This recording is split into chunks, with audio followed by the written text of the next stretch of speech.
please turn off your video if you have it on.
Good day, colleagues, and a warm welcome to everyone that is joining us today. I will start by saying all protocol observed. We would like to give a warm welcome to colleagues from the University of KwaZulu-Natal and their broader community for joining us today. I will acknowledge a few colleagues in no particular order.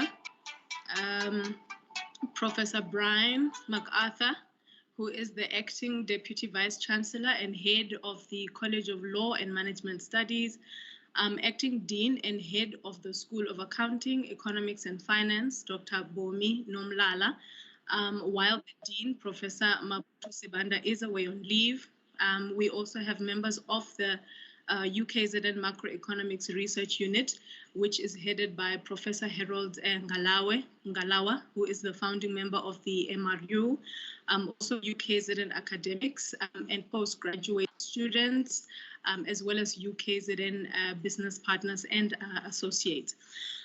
From National Treasury, we would like to welcome the acting DDG for Budget Office, Mr. Edgar Sishi, and the acting Chief Procurement Officer, Ms. Estelle Sitak, as well as other colleagues from the department.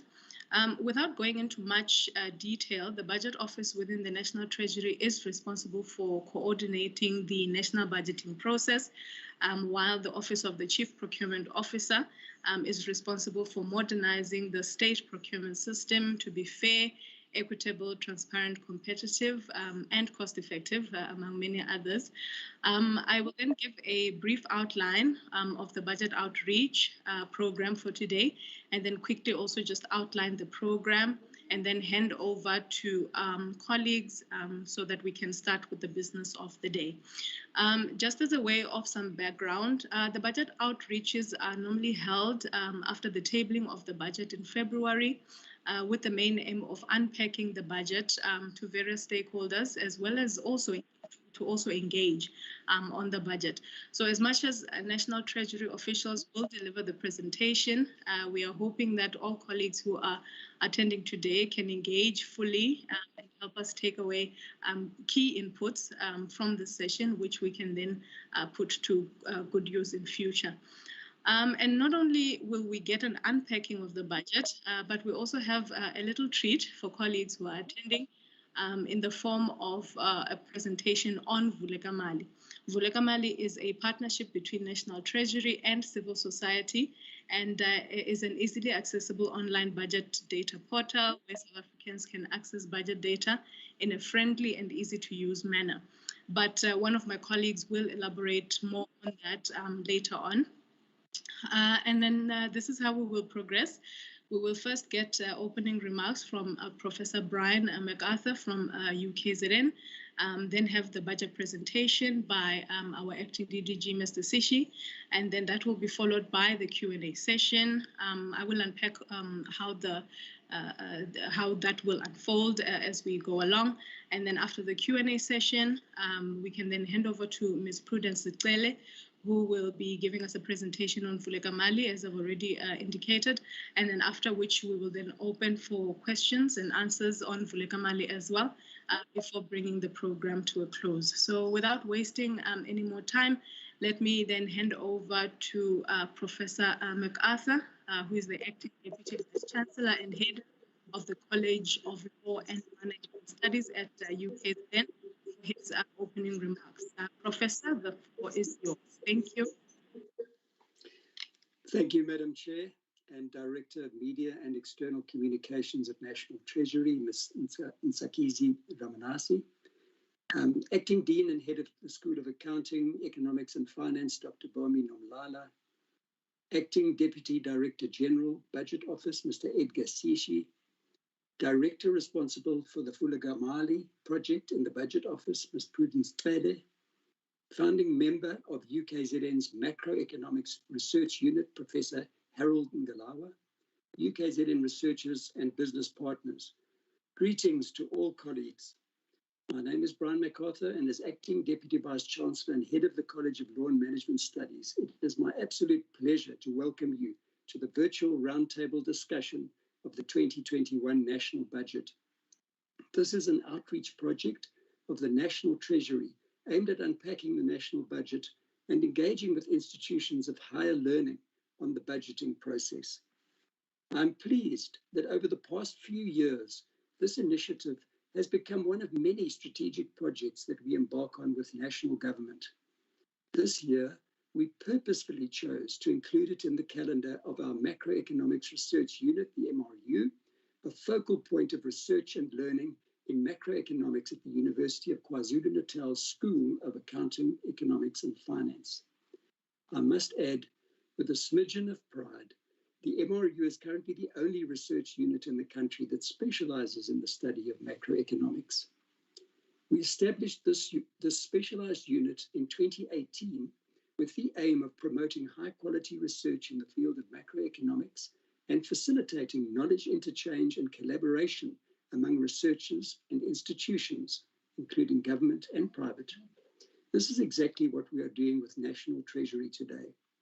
The MRU also conducts training in modern macroeconomics using contemporary research tools, informs the macroeconomics curriculum through high-quality research, and supports the development and delivery of innovative postgraduate educational and applied research programs that meet Africa's policy decisions.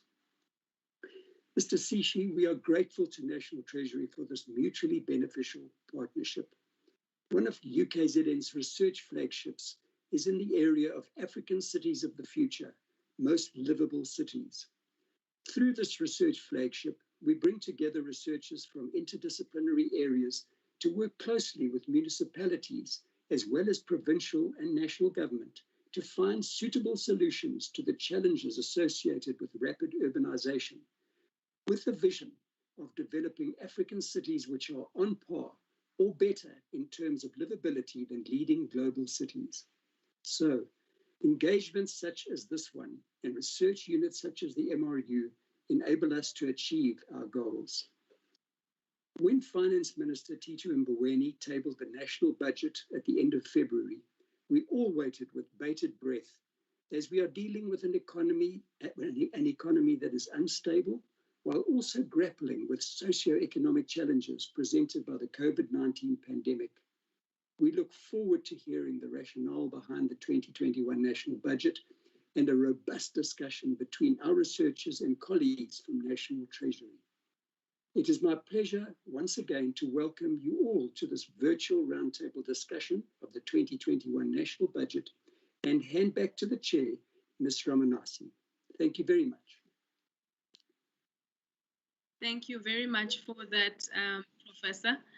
Without wasting any more time, I will hand over to Mr. Sishi for the presentation. Thank you so much.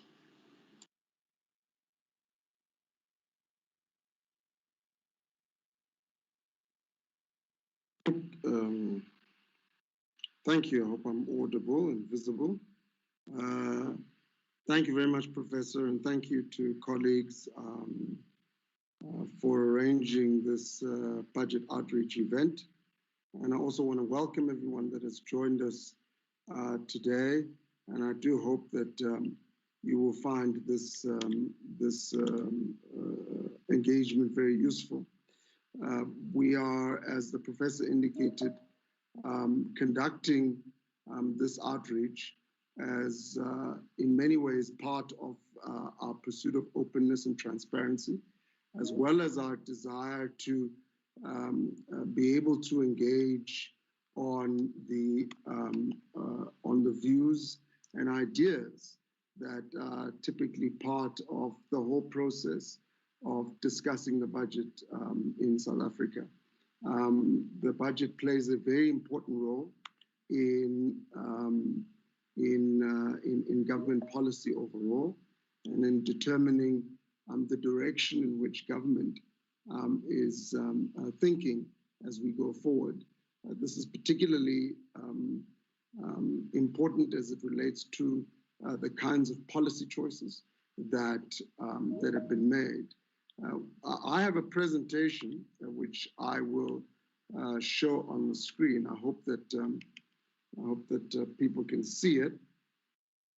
Let me just see if I can if I can make the system work for me.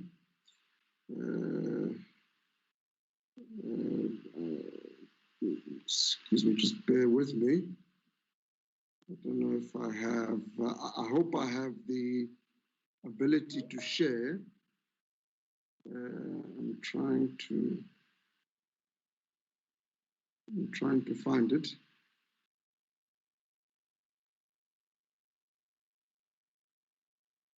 I think it should be on the screen now. So let me proceed. If it's not, maybe the colleagues from the Treasury can assist me if we're missing it, but I think it should be on the screen. So let me just run through, first of all, a very quick synopsis of a kind of a very broad outline of how we actually conduct the budget.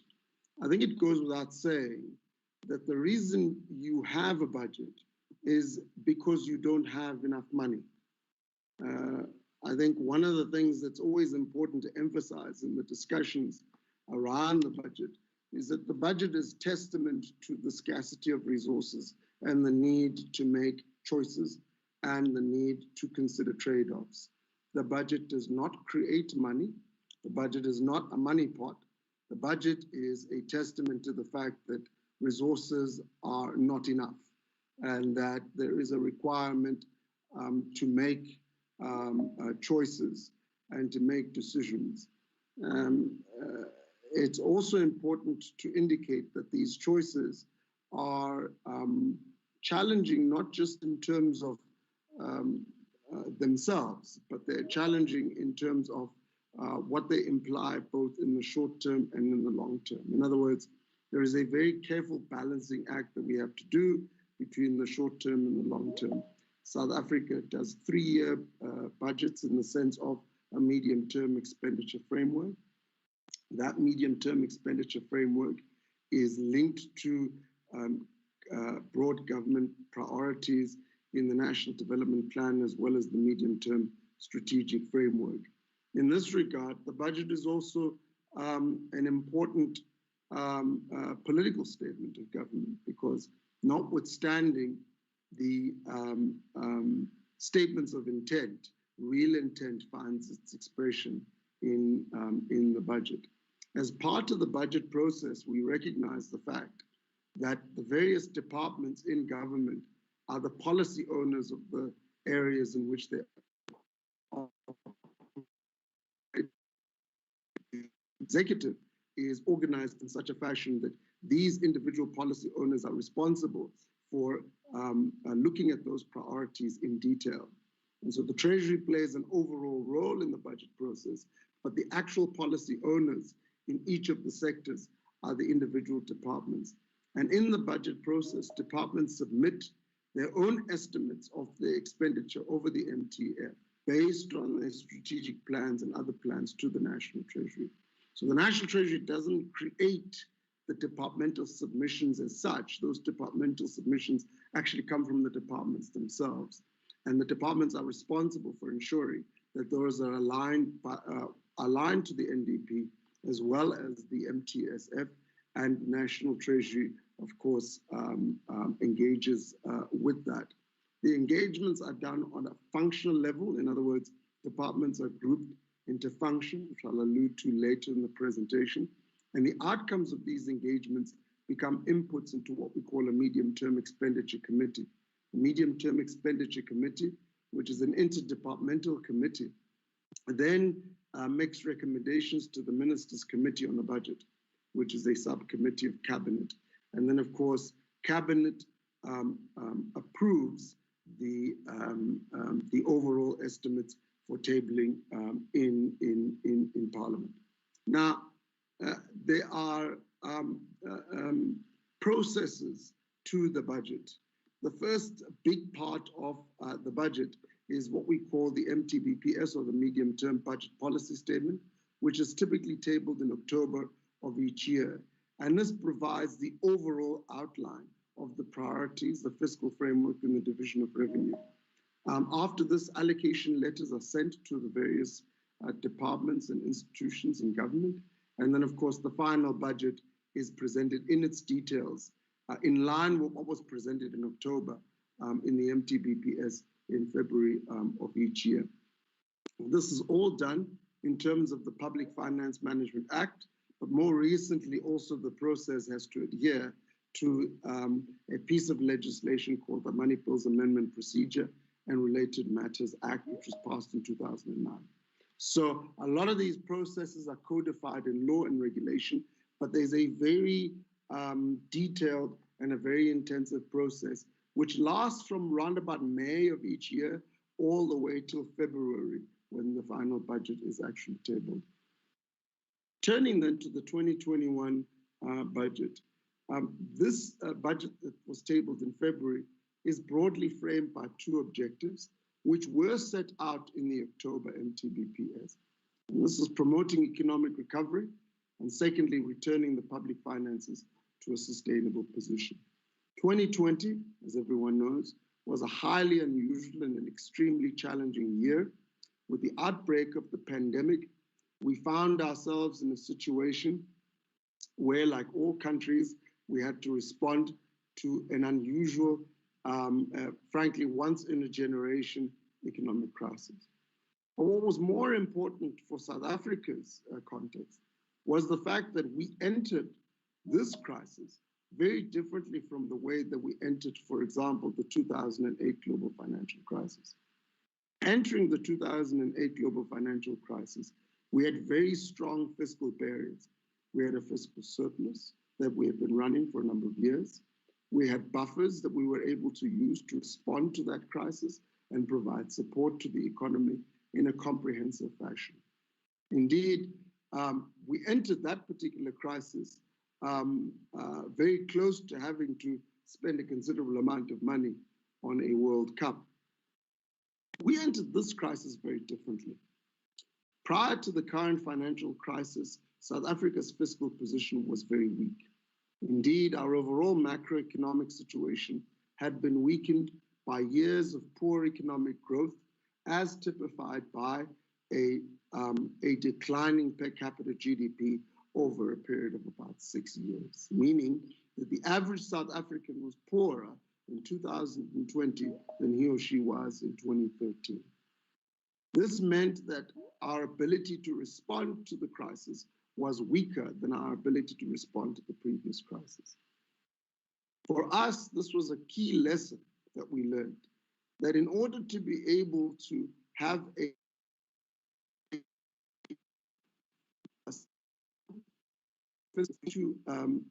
and to be able to respond to crisis, you need to make sure that your fiscal buffers are strong. It is no use putting yourself in a position where you've weakened your fiscal position to such an extent that you are unable to respond when a crisis hits. And crises will hit.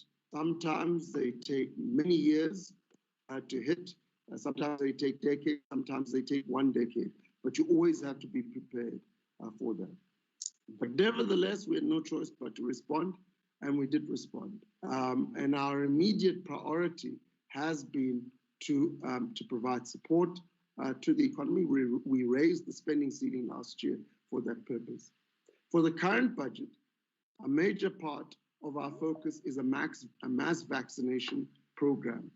And that mass vaccination program implies not only that we provide inoculation against COVID-19, but more importantly, from an economic point of view, that there is less reliance on lockdowns in order to mitigate the impact of the pandemic.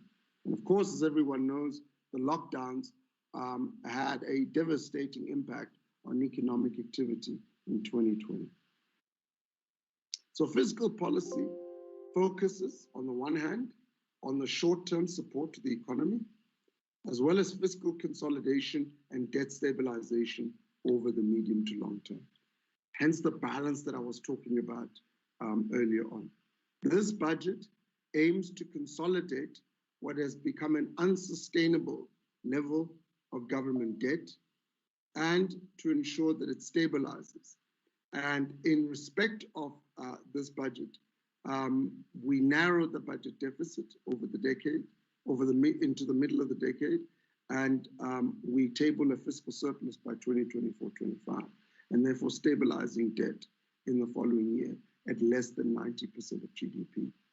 Our debt levels this year are still expected to reach just under 4 trillion rands, or about 3.95 trillion rands, a record. And so it's important for us to be able to stabilize that. We provide additional support to the economy via the tax side by not implementing tax increases that were previously announced. And this obviously goes back into people's pockets. In addition to that, as I will indicate later, there is some minor tax relief as well in this budget for taxpayers. Overall, the budget proposes spending of a record 2 trillion rands in the current financial year, 2021-22. Most of this is going to go to learning and culture, a function which is otherwise known as education, and other items, smaller items such as art and culture, but it's dominated by education, basic and higher education, as well as health and social development. These functions receive the largest, in fact, the majority of the allocations in the budget. However, at the same time, we remain concerned about debt service costs. The amount that we have borrowed, which, as I indicated earlier, has reached just under 4 trillion, or at the end of the last financial year in March, incurs interest like all debt does. And that interest on debt is increasingly crowding out spending on other items. And that is why we need to implement fiscal consolidation and stabilize that debt. Because if we don't, then that crowding out effect will become more acute. Nevertheless, we recognize that fiscal policy cannot carry the weight alone. We do need economic growth, and the economic growth levels need not just return to what they were before, which were too low, as I indicated before. We need higher levels of growth. We need to raise the level of potential GDP, and we need to raise it in order to create jobs, which, as everyone knows, we have been losing for a number of years.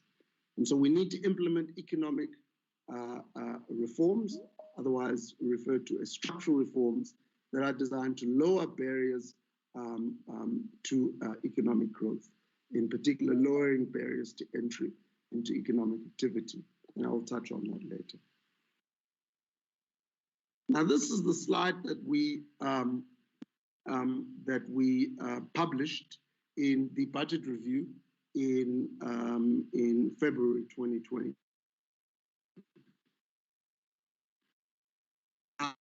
Through these numbers, particularly in respect to the world economic outlook, as well as South Africa's GDP outcomes from 2020.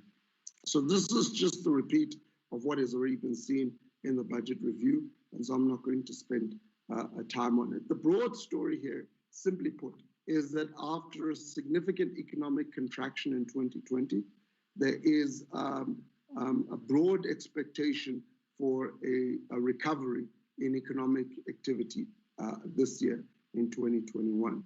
The IMF has updated their projection for world GDP from the 5.5% that you see here to 6% in 2021 and 4.4% in 2022. Of course, we had projected in February that South Africa's economy would contract by 7.2. The economic contraction, as all of you would have seen, was 7%. And so we're pretty close in terms of our projections there. But essentially, after that 7%, we, along with other people around the world, anticipate a significant recovery due to base effects. And those are driven in the main as reflected here. Again, this is a slide that was published in February. And of course, there have been updates to this, these numbers, and these updates are continuing to happen as we go along. But a big part of the recovery is really in the external sector. As you see economic activity get released around the world, including as a result of the rollout of vaccines around the world, international trade begins to open up. And so our projection is that as a result of improvements in exports and imports, we will see an improvement in the growth prospects for South Africa, hence the projection of a significant recovery.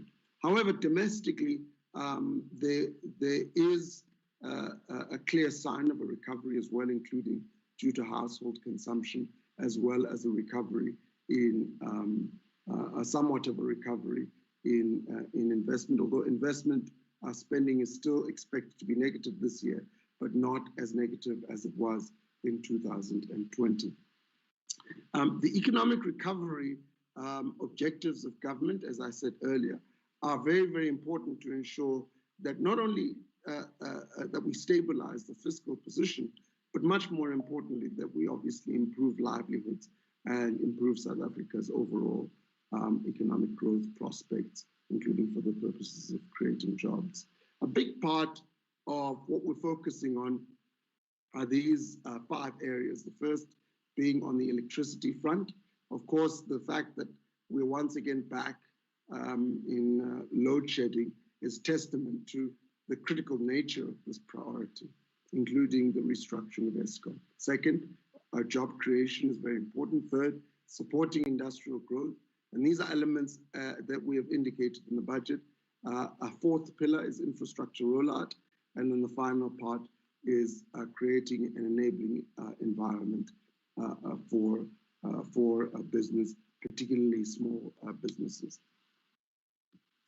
There is a new program that has been created as a joint initiative between the Presidency and National Treasury to drive implementation of these reforms. So Operation Vulindlela is not about creating new plans. It's about the fiscal strategy has 3 objectives. First, to narrow the deficit and stabilize debt. Secondly, to provide continued support to the economy, particularly through the public health system, including with the vaccination program. And finally, improving the composition of spending by shifting it towards capital.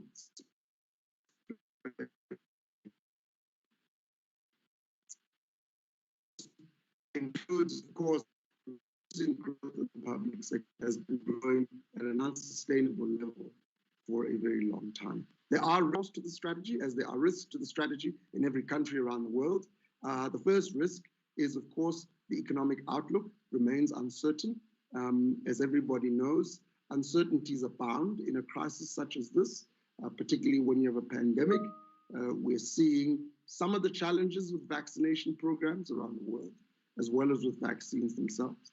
The second challenge and risk is with respect to state-owned companies, which in a number, of course, the public sector wages I've indicated.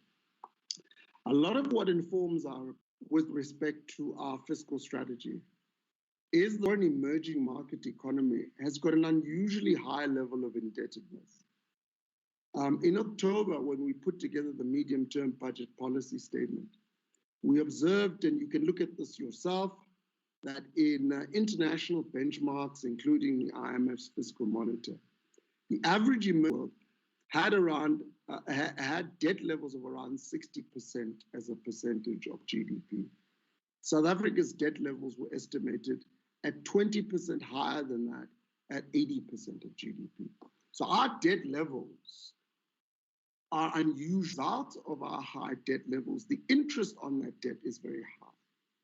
Over the current MTF period, we will be spending 1 out of every 5 rand purely on servicing debt, on paying the interest on that debt, not on building schools, not on healthcare, not on social services, but purely on servicing debt. And that debt service cost increases the more money you borrow.